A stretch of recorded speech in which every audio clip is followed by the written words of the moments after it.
Graines de reporters scientifiques. Une série de podcasts sur les enjeux de l'océan réalisés par des élèves francophones du monde entier, en partenariat avec la Fondation Tara Océan, le Centre pour l'éducation aux médias et à l'information, le ministère de l'Éducation nationale et de la jeunesse et l'Agence de l'enseignement français à l'étranger. Production de plastique sur la terre ferme. Quels impacts sur la biodiversité marine? Un podcast réalisé par la classe de 506 du collège Victor Schulcher à Sainte-Cécile-les-Vignes.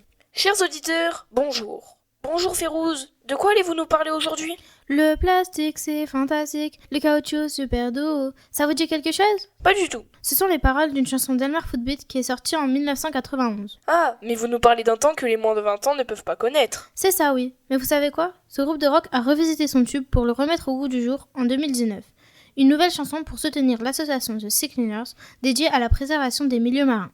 Et ça donne quoi? Eh bien, ça donne ça. Le plastique, c'est dramatique. Le caoutchouc, super fou. Ce qui nous amène au sujet du jour. Quels impacts la production de plastique sur la terre ferme a-t-elle sur la biodiversité marine?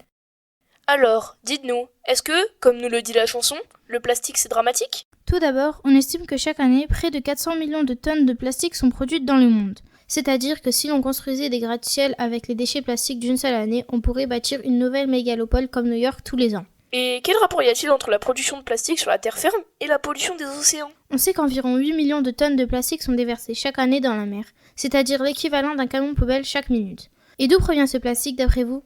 Je dirais qu'il provient des activités maritimes, comme l'industrie de la pêche par exemple. Eh bien, pas tout à fait. Les scientifiques estiment que 80% des plastiques que l'on retrouve dans l'océan proviennent de la terre ferme, et seulement 20% proviennent des débris issus de l'industrie de la pêche. Comment cette énorme quantité de déchets qui sont produits sur la terre ferme se retrouve-t-il dans l'océan?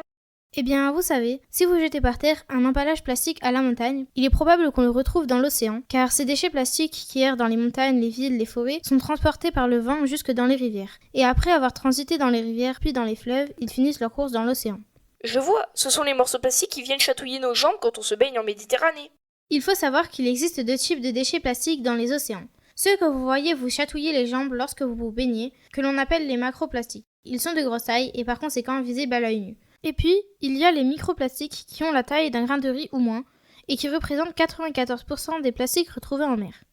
Si je comprends bien, les macroplastiques que l'on voit flotter dans l'eau à l'œil nu ne sont que la partie émergée de l'iceberg. Pouvez-vous nous en dire plus sur la partie immergée?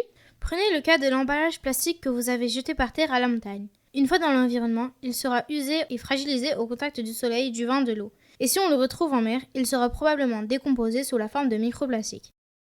En quoi ces déchets plastiques sont-ils une menace pour la biodiversité marine?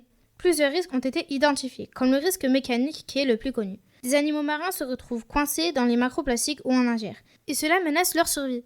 On estime que chaque année, plus d'1 million d'oiseaux marins et 100 000 mammifères marins meurent à cause du plastique. Il y a aussi le risque biologique. Les microplastiques qui flottent à la surface des océans vont permettre à de petits êtres vivants ou des virus de venir se fixer dessus. Et ils vont ensuite se déplacer au gré des courants. Arrivés dans un nouvel endroit, ces petits êtres vivants et ces virus vont entrer en compétition avec les êtres vivants locaux pour la nourriture et pour l'habitat par exemple. Cela va engendrer un déséquilibre pour la biodiversité marine. Enfin, il y a aussi un risque chimique. Une étude menée par la fondation Tara Océan a révélé qu'une portion de moule prélevée à la sortie de l'estuaire du Tibre en Italie pouvait contenir jusqu'à 300 microplastiques. Or, on sait que ces microplastiques vont avoir un effet sur la croissance et la reproduction des moules.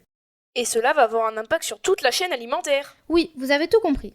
Car ces microplastiques peuvent être mangés par les moules, le plancton et les petits poissons, qui sont eux-mêmes mangés par les prédateurs comme le thon lui-même mangé par l'être humain. Cela va sans doute vous surprendre, mais selon un rapport de chercheurs de Newcastle publié en 2019, cette ingestion de plastique par l'homme serait de 5 grammes par semaine, soit l'équivalent du poids d'une carte de crédit. Mais alors, comment peut-on lutter contre la pollution des océans par le plastique? Eh bien, les solutions se trouvent sur la terre ferme. Il faudrait limiter notre consommation de plastique, en particulier celle des plastiques à usage unique. Mais ça, c'est un autre sujet. Eh bien, merci Férouz. Cela va certainement faire réfléchir nos auditeurs sur leur consommation de plastique.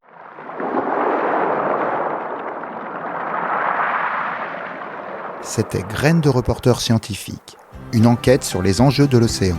Retrouvez tous les podcasts audio et vidéo sur la plateforme lesdessous de l'océan.fondationtaraocéan.org.